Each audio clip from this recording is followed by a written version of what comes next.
안녕하세요. 승리한상 가족 여러분, 누가복음 24장 1절에서 12절까지의 말씀을 함께 묵상하도록 하겠습니다.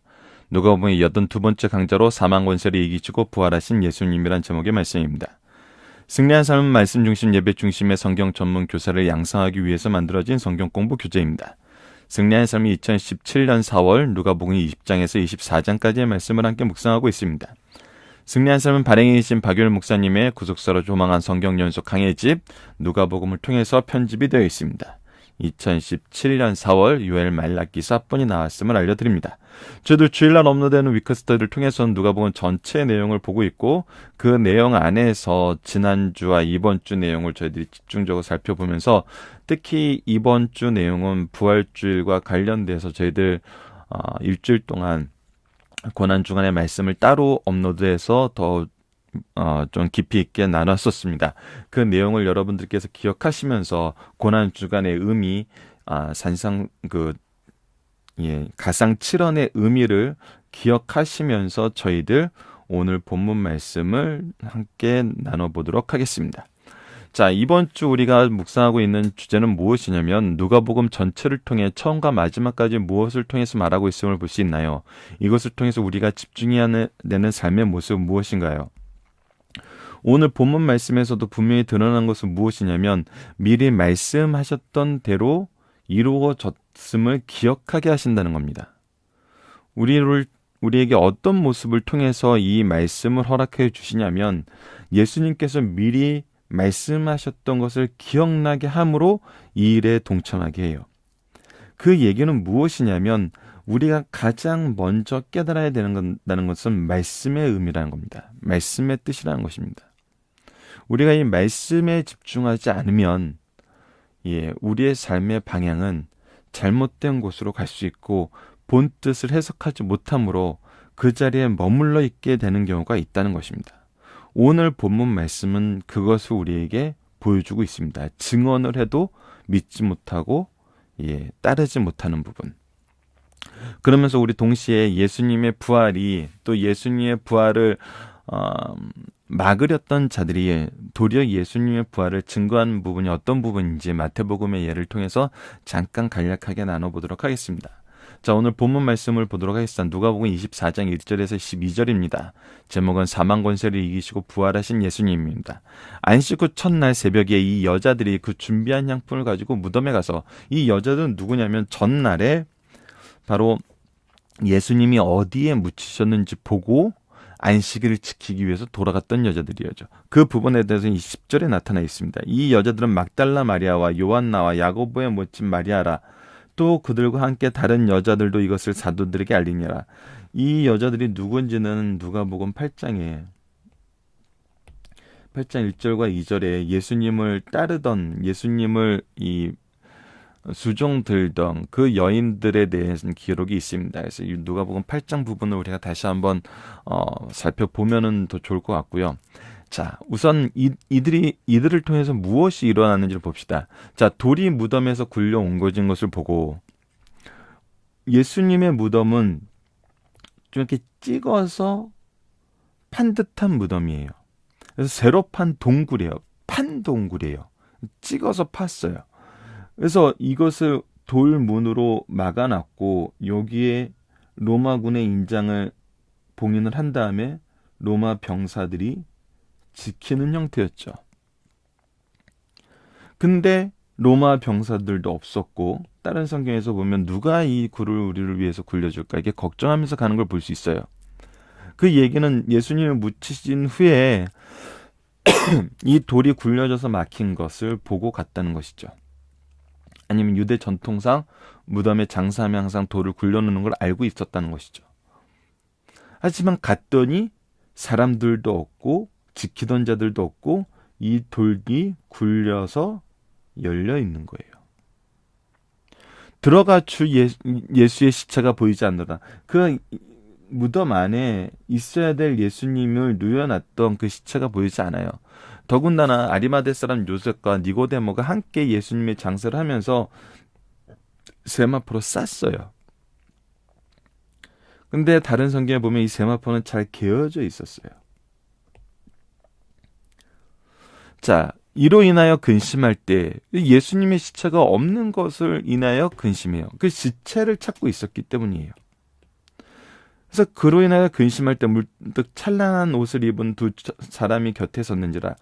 그래서 천사가 나타나서 여인들에게 증거를 하죠. 뭐라고 증거하냐면 여자들이 두려워 얼굴을 땅에 대니 두 사람이 이르되 어찌하여 살아있는 자를 죽은 자 가운데서 찾느냐.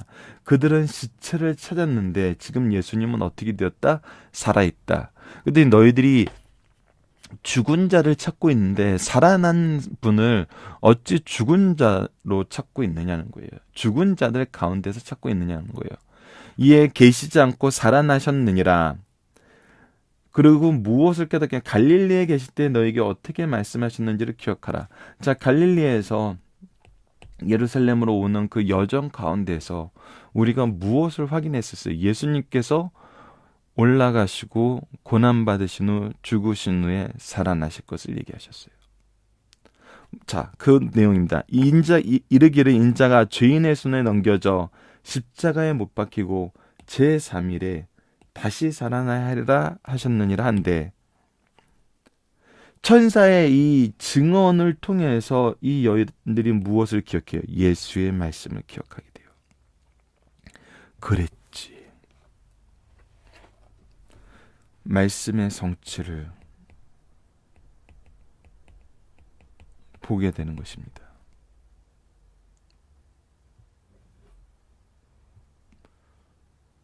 이때 우리가 다른 성경을 통해서 알고 있는 것이 뭐예요?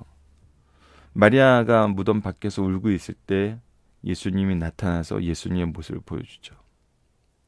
그래서 이 일을 무덤에서 돌아가 이 모든 것을 11사도와 다른 모든 이에게 알리니 함께 모여서 두려움에 떨고 있는 제자들에게 알려요.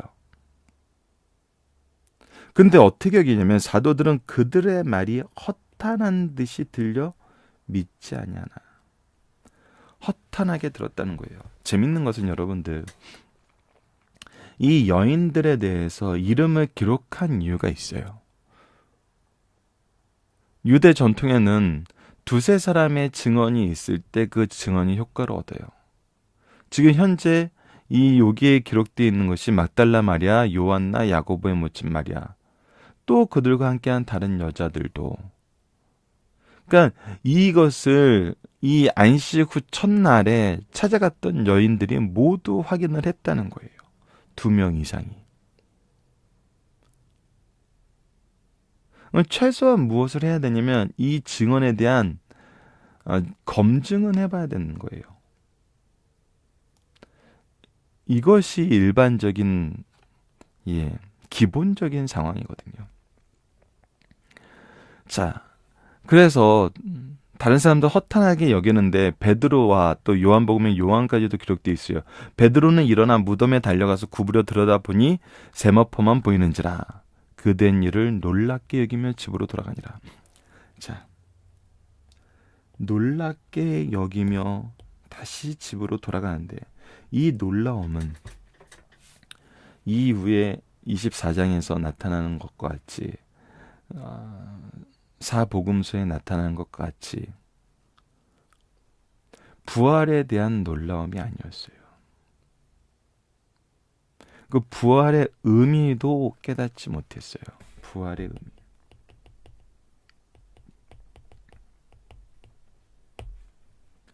이 부활의 의미를 예수님께서 어떻게 깨닫게 하시는지가 이제 바로 24장 이후에 나타나 있습니다. 좀 더 이 부분에 대해서 구체적으로 표현해주고 있는 것은 또 요한복음 21장이죠.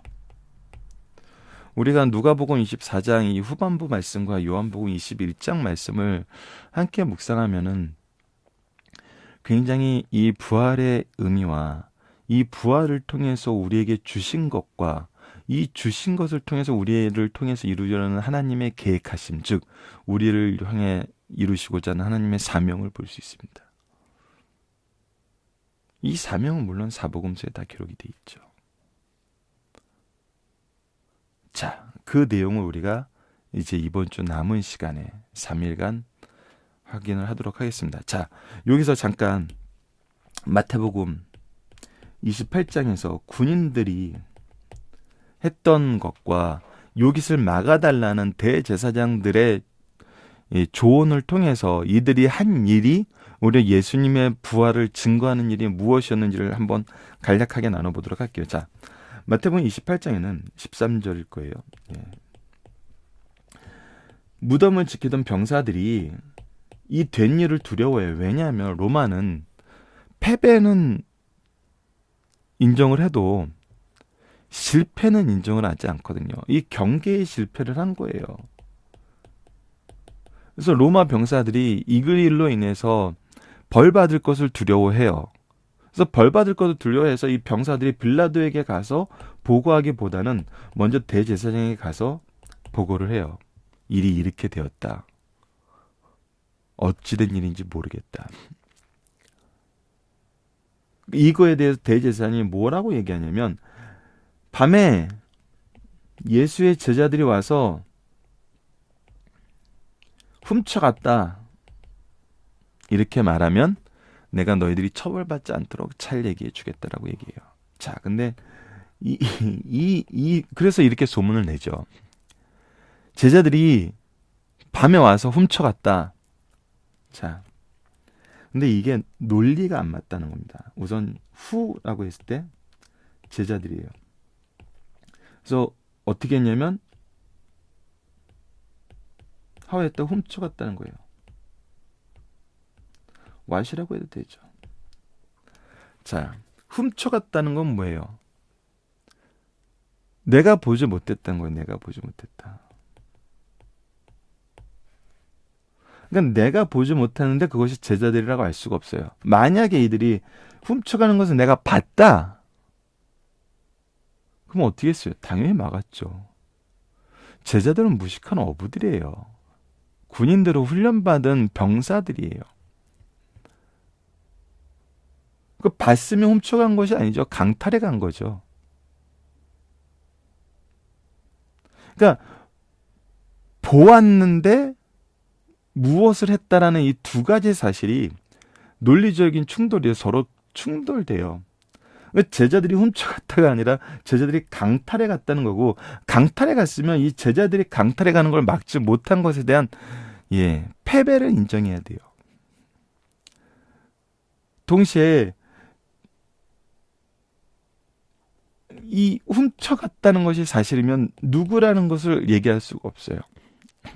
그것에 반대되는 논리를 전개하려면, 그러니까 이것이 논리적으로 서로 충돌되는 말이 돼버린 거예요. 그러니까 이들이 증언하는 말 자체가 거짓이라는 것을. 왜? 이것이 로마 병사였기 때문에.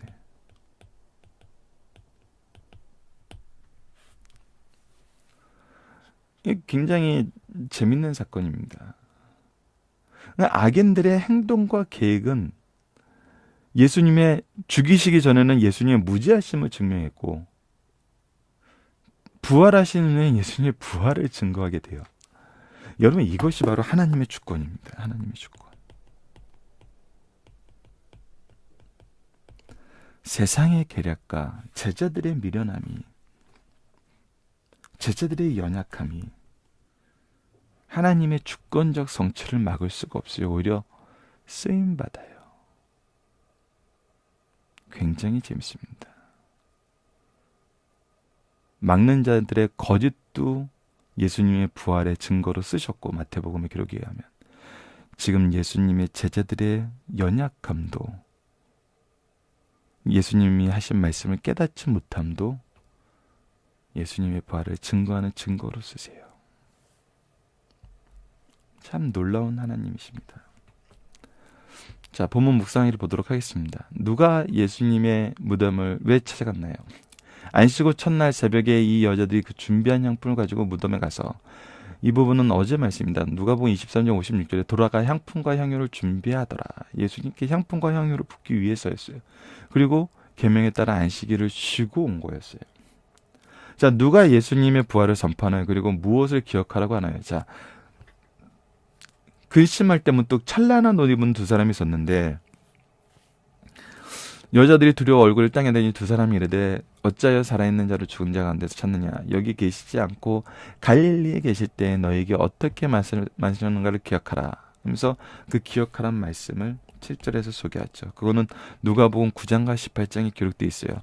이르시되 인자가 많은 고난을 받고 장로들과 대제사장과 서기관들에게 버림받아 죽임을 당하고 제3일에 살아나야 하리라 하시고 18장 33절에 그들에게 채찍장으로 죽일 것이나 그는 3일 만에 살아나라 하시되 이미 예수님께서 말씀하셨던 거예요.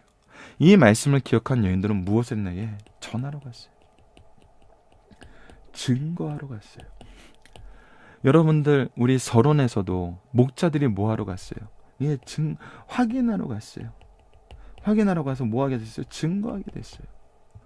그러니까 예수님을 만나서 예수님이 어떻다라는 것을 얘기하는 것은 내 신앙의 확인과 정것이 항상 증거였어요. 이 여인들도 이것을 확인하고 뭐하는 자들이 됐어요? 증거하는 데 있어요.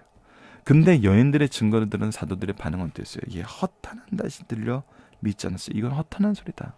예수님이 하신 말씀을 기억해 보라고 얘기했겠죠. 왜? 이들이 그 전함 받은 그대로 듣고 깨달았으니까. 그러니까 지금 제자들이 약한 건 무엇이었죠? 바로 말씀에 대한 확신이었어요. 근데 이 확신이 없다는 것이 앞으로 우리가 계속 살펴볼 거지만 굉장히 중요한 의미와 굉장히 다른 모습을 우리에게 보게 됩니다. 그 와중에서 베드로는 일어나 무덤에 달려가서 구부려 들여다보고 빈 무덤만 확인해요. 근데 그 인연을 놀랍게 여기며 집으로 돌아와요. 깨닫지 못해요. 여전히 깨닫지 못해요. 깨닫지 못해요. 어쩌면은 이 말씀 자체가 자신을 어떠한 변화도 일으키지 못함을 알고 그의 두려움을 극복하지 못할 거라는 것을, 그의 두려움이 극복되지 않음을 이 사건 자체로는, 이 일 자체로는 그것을 볼 수 있어요. 우리가 이 부분을 이번 주 말씀을 통해서, 내일과 모레 말씀을 통해서 확인하도록 하겠습니다. 자, 중심 사상입니다. 예수님의 부활은 제자들이 꾸며낸 신화적 사건이 아니라 역사적 사건이래요. 그 증거가 예수님의 빈 무덤이에요. 예수님의 빈 무덤에 대한 병사들의 증언에서 오히려 드러나요. 오히려 이들이 떠벌려줬어요. 증거를 막 퍼뜨려줬어요. 참 재밌죠. 그 증거가 예수님의 빈 무덤입니다. 예수님의 제자들이 예수께서 죽음과 부활을 예고하신 말씀을 믿고 기억하였다면 주께서 죽으시고 사흘이 지났을 때 부활하신 주님을 기다리다가 영접하였을 것이에요. 그러나 그들은 말씀을 기억하지 못하였어요. 그 결과 예수의 시신에 기름을 바르러 갔어요. 믿음이 없으면 예수님의 부활을 앞에 놓고 소망과 기쁨 대신 근심과 걱정만 한다는 사실을 보여드려요. 자, 여러분들, 이 부분이 되게 중요한 부분입니다. 소망과 기쁨이 없어요. 무엇을 깨닫지 못하니까. 말씀이 없으니까. 오히려 무엇만 쌓여? 근심과 걱정만 쌓였어요. 예수님의 부활을 앞에 놓고 돼요. 부활을 앞에 놓고도 부활로 인해서 그들이 소망과 기쁨으로 바뀐 것이 아니에요. 오히려 그들에게 근심과 걱정만 남아있어요. 예수님의 부활을 앞에 놓고도. 여러분들, 이 일은 우리 현대교회에서도 있을 수 있다는 겁니다. 우리가 부활은 막 부활처럼 기쁘게 보내요. 그런데 그 안에서 소망과 기쁨이 없어요. 왜? 깨닫지 못하였기 때문에. 깨닫지 못하였기 때문에. 우리는 이번 주에 그것을 깨닫는 시간을 가져야 된다는 것입니다. 예수님의 부활을 최초로 증거한 자는 주의 천사였다는 거예요. 예수님의 부활을 최초로 증거한 천사는 사실만 말했어요. 천사는 너희는 무서워하지 말라. 십자가에 못 박히신 예수가 너희를 찾는 줄 내가 아노라. 그가 여기 계시지 않고 그가 말씀하시던 대로 살아나셨니라. 와서 그가 누우셨던 것을 보라. 그래서 마태복음 28장 5절로 6절에서는 바로 이 사실만을 얘기해 주고 있어요. 빈 무덤을 보여주심으로 부활의 역사적 사실을 확인하게 하세요. 마지막 세 번째입니다. 예수님의 부활을 최초로 목격하고 증언한 사람은 마리아였다. 막달레 마리아는 예수님의 부활을 최초로 목격하고 증언하게 되는 영광을 차지하게 되었어요. 이는 과거를 묻지 않는 하나님의 놀라운 사랑을 볼 수 있어요. 마리아는 7 귀신 들렸던 자로 예수께서 쫓아내어 주신 자예요. 이것이 8장에서 기록되어 있어요. 막달라 마리아는 이 소식을 믿고 제자들에게 전하였으나 제자들은 즉시 믿지 못했어요. 오늘 내가 믿고 증언자가 된 것은 크고 놀라운 일이에요. 자, 우리 넘어가기 전에 강의 집에 있는 내용을 잠깐 소개하도록 하겠습니다. 그것은 바로 이 예수님의 부활의 현대적인 의미라는 거예요. 자, 예수님의 부활의 현대적 의미. 자, 예수님의 부활은 구약 성경의 예언의 성취로 이루어졌다는 거예요. 이건 시편 16편 10절에 기록되어 있어요. 너무나 유명한 말씀이죠. 왜 유명한 말씀이에요? 예, 베드로가 사도행전에서 인용한 말씀이 요엘서 말씀과 시편 말씀이에요. 그리고 이것을 예수님이 가르쳐 주시는 게 바로 내일과 모레 말씀입니다. 제가 잠깐 그 강해집의 내용을 읽어드리도록 하겠습니다. 예수님의 부활은 구약 성경의 예언의 성취로 봐야 된다. 예수님의 생애가 구약의 예언대로 성취된 것을 볼 때 성경 말씀은 분명히 성취된다는 거예요. 하나님의 주권이에요. 이것이 주권. 하나님의 주권이 있음을 무엇을 통해서 보여주시냐면 말씀의 성취를 통해서 보여준다는 거예요. 그러므로 재림에 관한 성경 예언도 불언간 반드시 성취될 것이요, 주님께서 재림하시는 그날 성도들도 영광의 부활을 하여 주의 몸과 같이 영광스러운 변화를 받게 된다는 것이 성경에서 기록된 예언이고 이것이 성취된다는 거예요. 왜냐하면 여러분들 성경 전체가 그 예언의 성취를 보여주고 있지만 더 구체적으로는 예수님께서 성경대로 나시고, 자, 성경대로 사시고, 성경대로 죽으시고, 성경대로 장사되시고, 성경대로 부활하시고, 성경대로 승천하시고, 앞으로 성경대로 재림하실 거라는 거예요. 이것이 모두 성경대로 이루어지고 하나님의 주권, 하나님의 능력은 이 말씀의 성취를 통해서 증거가 되고 우리에게 선포될 수 있는 그 내용을 주시고 힘을 주시는데, 이 6가지가 이루어졌던 걸 통해서 바로 마지막 예수님의 재림도 이루어질 거라는 걸 우리가 믿을 수 있다는 거예요. 자, 두 번째는 부활신앙은 속죄의 증거가 된다는 거예요. 속죄의 증거.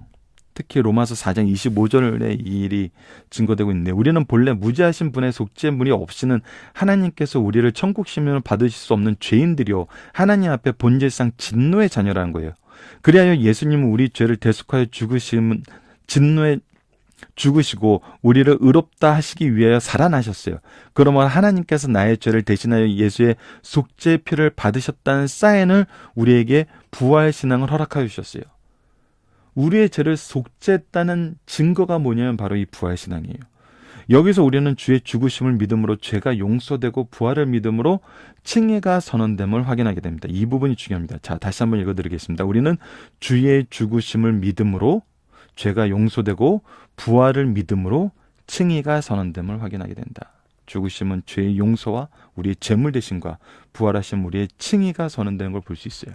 자, 세 번째는 부활을 통해 우리가 받은 내세의 형태를 보여줘요. 내세의 형태를 보여줘요. 내세의 형체요. 예. 부활하신 후 40일간 세상에 계시면서 부활의 확실성을 보여주셨고 우리가 받을 내세의 형체도 보여주셨다는 거예요. 부활은 영혼만이 아니라 육신까지도 포함한 것이며 변환해서 보여주신 모세와 엘리야의 모습은 바로 우리가 입을 내세의 모습이에요. 그러므로 이 소망을 가진 자마다 주의 깨끗하신 같이 자기가 깨끗하게 되어야 된다는 것을 우리에게 가르쳐줍니다.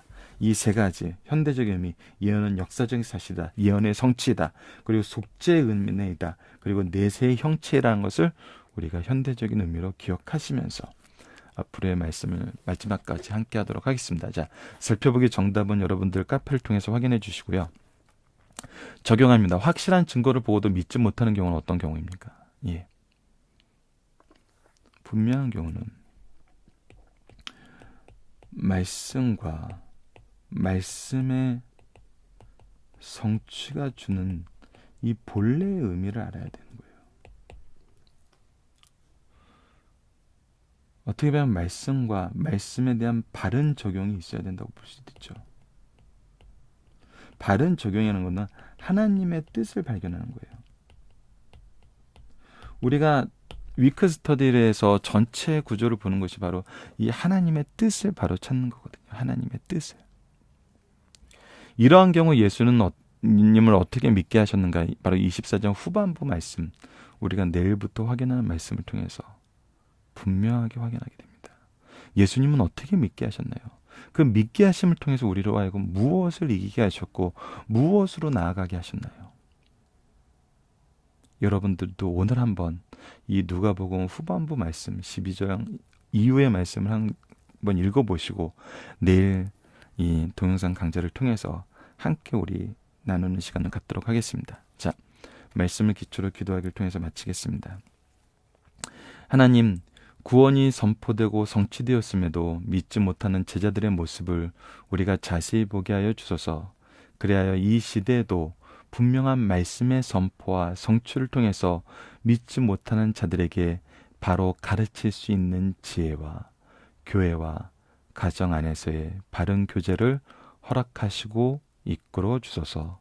예수님 이름으로 기도드립니다. 아멘.